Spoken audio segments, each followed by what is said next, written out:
Hi guys, I did try and do a proper video of the whole place earlier, but the wind was just wiping out the microphone, so I'm going to show you what this septic tank or biodigester is all about. There's a fence here, it's just to stop the animals getting in there at the moment, so that's just temporary because I've got to finish it off. Take it down through, climb up over, it's going to be easier.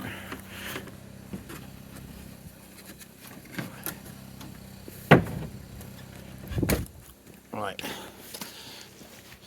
so basically that's the first tank, which is a black tank, steel encased. All the sewage goes into there. It's got some mesh inside it to help the bacteria grow. The siphon pipe goes halfway down because you get solids right at the bottom, fats at the top, so it's best to take it from the middle, so that when it gets full it automatically siphons into there with a vent at the top to stop it's siphoning the whole thing out. Same here, so we've got no solids in this one, we've just got some mats in there for the bacteria to grow. Same principle, that's full up. The pipe goes halfway down, automatically siphons into the first filter. And this pipe here, I will show photos, but this pipe here goes right down to the bottom. It then goes around the perimeter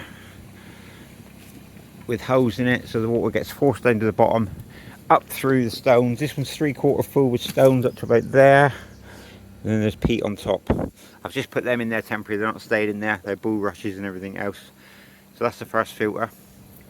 Then that just gets siphoned straight off right into this one. It's forced down to the bottom again. This one's half full of stone, well, just under half, about there. Then the rest is all peat and compost. Also, we've got the lid for that one. And then the final tank, it's the same principle. It gets forced right down to the bottom. So we've got big stones in the bottom, finer stone there, a finer stone there. So you can see where it comes up to there. Then the rest will be filled with peat. I'm just going to put you down a minute so I can climb up.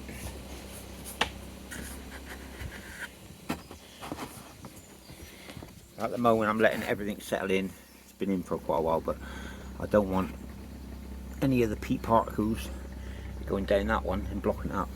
So I'm just leaving it open at the moment. But that will be filled up with compost, and there'll be bulrushes and everything in here. Then there will be another tank down there with all the clean water, which will then get pumped right up to the top, which I'll show you on another video, where there will be 2 more tanks, they're not there yet, which will water the allotment. Now, drinking water, it's got a pH level of 7.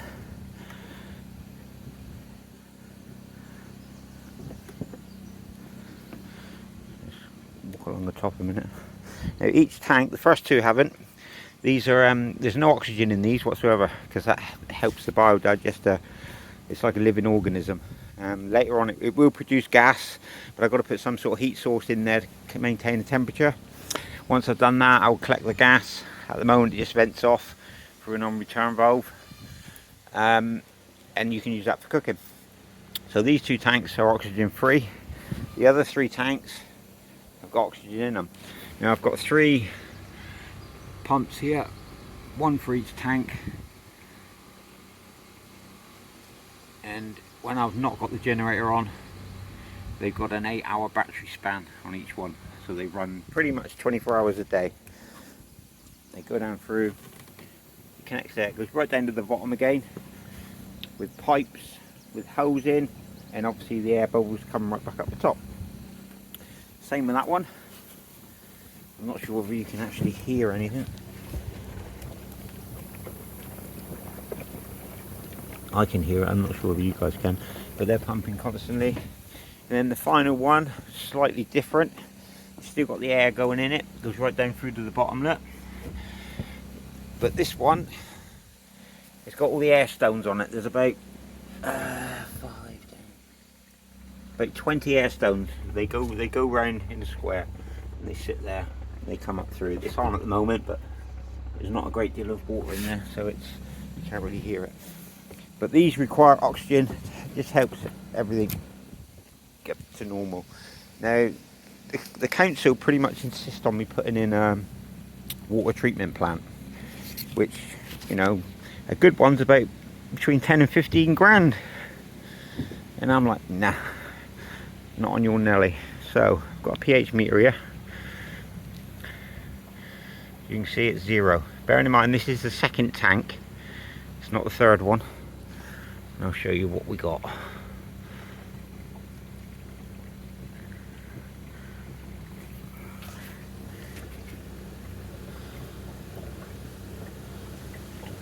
As I said, drinking water is pH of 7.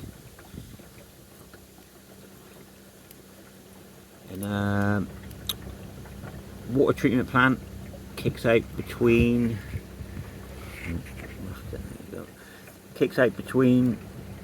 6.4 and 8.2, I think they said it is. So as you can see, we're nearly at drinking water stage, so we're well within the tolerances and better tolerances than a water treatment plant. And this is only on the second filter. As you can see, we're nearly at drinking water stage. These have been in and up and running for quite a while, you know, about 3-4 months, maybe a bit longer. So there, that's drinking water stage pretty much. We're at 7. So you can imagine when it goes through the third system with all the bulrushes and everything else in, it's going to stay that. 7.01.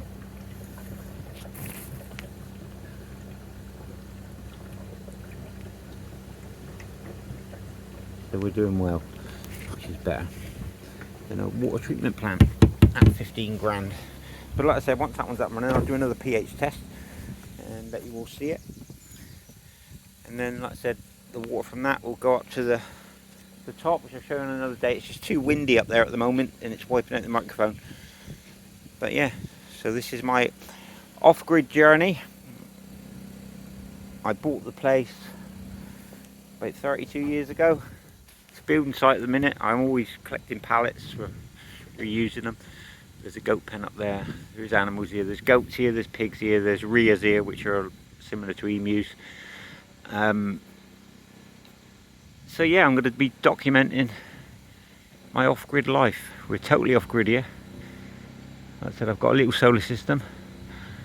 I've got obviously a little suitcase generator which does all the basics. If I need anything heavier, I've got a bigger diesel generator. I import water at the moment. I was thinking about getting it connected. They want 2,200 to connect it. But with the state of what's in the water, I'm not too sure. I might look at other options. So we'll go from there. But I just wanted to show you the biodigester. Like I said, it's 100% green. That whole system cost me, I wouldn't even say it was £1,000 compared to 10 to 15 grand for what they want me to put in. And it's kicking out better results than their machine. So I'll keep you all posted. Like I said, I'm very new to this YouTube thing, so I'll keep you posted. Have a good time.